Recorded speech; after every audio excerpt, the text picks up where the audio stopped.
What's the YouTube? I'm back with another reaction video. Shit, today we got he killed a Crip every Christmas. Yeah, OG Santa Claus. Shit, finna get into it. Make sure you like, comment, and subscribe on the road to 1K. Bro, we finna hit 1,000 subscribers. Please hit the subscribe button. Let me know in the comments what y'all trying to see down below.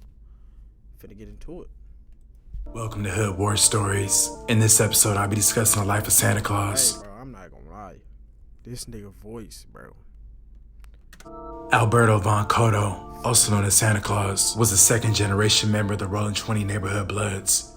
During the 1950s and 60s, a gang called Blood Alley existed on Cordova Street, near where the Santa Monica Freeway is today.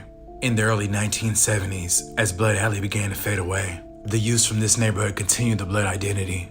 In 1971, they began with the name In Hood. They added the Rolling 20s between 1975 and 1977. At some point between 1977 and 1979, they added Blood to their name. In the 70s, they had two main cliques, 25th and 27th Street. Originally being the Vermont Villain Boys, the 29th Street clique was formed on the south end of the neighborhood towards Jefferson. Santa Claus got initiated into the Rolling 20s when he was only 16 years old. From the start, he was determined to display that he was the ultimate gangster and to position the Rolling 20s to be a top blood neighborhood across LA County. As a teenager, his gangbanging was bold and came with no fear. At 17, Santa Claus would be flamed up wherever he went. Red house shoes, red rags, and chucks with red laces. On a few occasions, his open display would backfire on him. One day, Santa Claus went head up and fought six. They really be doing the most, bro. That nigga got. Alright, this is my last time pausing on God. Look at this shit. What the fuck? Red house shoes, red rags, and chucks with red laces. On a few occasions, his open display would backfire on him. One day, Santa Claus went head up and fought 6'5" Deuce Hoovers outside the swimming pool at Expo Park. He got packed out, but it showcased how fearless and frontline he was. It's no one Santa Claus hated more than the Harlem Crips, who were the 20s' lifelong foe and primary rival, located just south of them.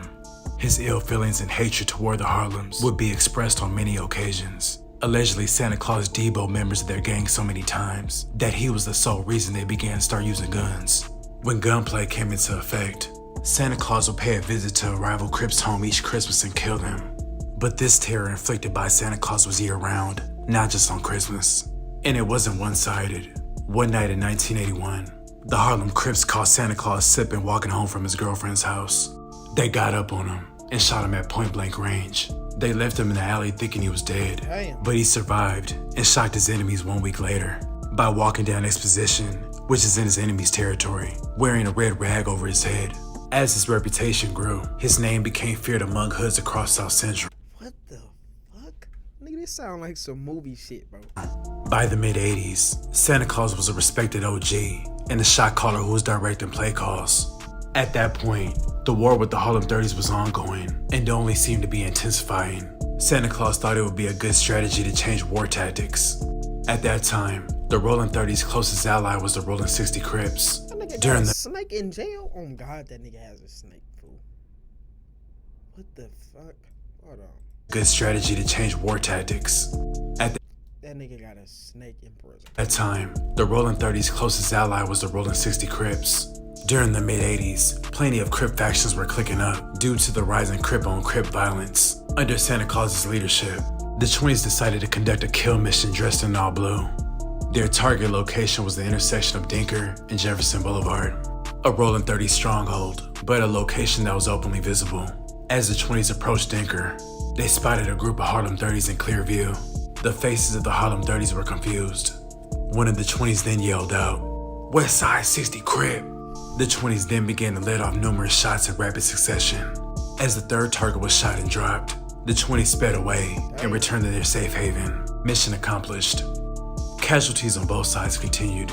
In the early 1980s, the Rolling 20 Bloods had three cliques: 25th Street, 27th Street, and 29th Street. The Harlem 30s also had three cliques at that time: the Dinkers, the Avenues, and the 39th Street faction. At that time, Santa Claus and OG Head were key in expanding the Rolling 20s by securing turf by enlisting the 2nd Avenue gangsters to become a part of the Rolling 20 Bloods. The avenues were named for the streets between Arlington and Crenshaw Boulevard.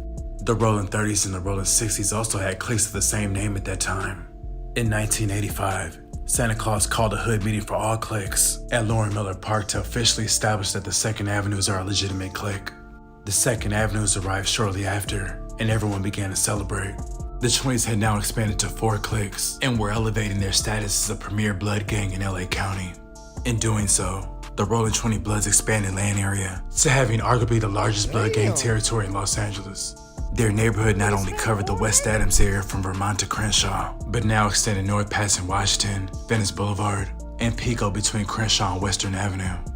But their celebration was being watched. Not long into the meeting, groups of Harlem Crips descended into their neighborhood and started attacking both sides of their park, boxing them in. Santa Claus immediately sprinted toward the east end of the park in an attempt to combat the attack. Once in range, Santa Claus extended his right arm and fired 3 shots at his enemies. 1 Crip down, Santa Claus fired 2 more shots. Another Crip down. The Harlem's attack had backfired on them. They picked the injured homies up and threw them in the car and quickly sped away. As the South End war front heightened against the Harlem Crips, the 27th, 25th, and 29th Street clique launched attacks that active. Hold on. They used to be and beyond their enemy's main base of operation. Several Crip factions began to click up to slow down the 20s' offensive attacks. On the west side, the Harlems clicked up with the 60s, and in the deep west, the Harlem 30s could be seen kicking it with the Showline Crips at Venice Beach. So one day, Santa Claus ordered a few carloads of 20 members to slide into Showline territory in hopes of finding some Rolling 30s. When they arrived, their hopes came into fruition as they spotted Harlem 30s on the Venice boardwalk. Both equal in numbers, the collision escalated into a large-scale gang fight. Law enforcement arrived deep shortly after, and many were arrested from both sides that day. Meanwhile, back on the home front, the 20s struck back at the Harlem 30s on a personal level. Both sides knew each other by names and knew where each other lived. Santa Claus started to target the home tactic, and many homes were hit, including the home of a high-ranking OG from Harlem. One night, the OG threw a party for his Harlem homies. As the party was going, Santa Claus bust down the door and began shooting at everyone in the party. Multiple Harlem members wound up dead that night. Word began to spread quickly of Santa Claus's actions, and people were beginning to think he was untouchable. Santa Claus would spend a good portion of the next 7 years in prison. Santa Claus was released from prison in 1992. As a welcome home gift, members of the 20s laced him up with plenty of dope and cash. Shortly after being fresh out, Santa Claus took command of the war campaign against the Schoolyard Crips. The Schoolyard Crips were the 20s' hated enemy. These niggas are going to war with everybody. To the west. Skirmishes on their border of Crenshaw occurred frequently. During that time, Santa Claus found a girlfriend on Bronson Avenue. She mirrored his gangster ways, selling dope out of her 1-bedroom apartment and carrying a pair of twin .380 chrome pistols. But on January 13th, 1993, the gang world was shocked when they discovered Santa Claus had been murdered. The 20s instantly pointed the finger at the Schoolyard Crips. By nightfall, all cliques of the Rolling 20s gathered at the headquarters, Lauren Miller Park, to discuss a revenge plan. That night, 5 Crip hoods were all hit simultaneously. The Harlem Crips, the Schoolyard Crips, the West Boulevard Crips, the Rolling 40 Crips, and the 5-5 Neighborhood Crips. The message they was not playing, boy. It was sent clear that night that the Rolling 20s went in blood. The Harlem Crips and the Schoolyard Crips immediately struck back. The following night, the 20s ventured into the heart of the schoolyards and shot down 3 members, one of which was high-ranking. After 2 weeks of intense warfare, the Schoolyard Crips were ready to call a truce and firmly denied their involvement in the Santa Claus murder. But the war against the Harlem Crips didn't stop, and the bodies began to pile up.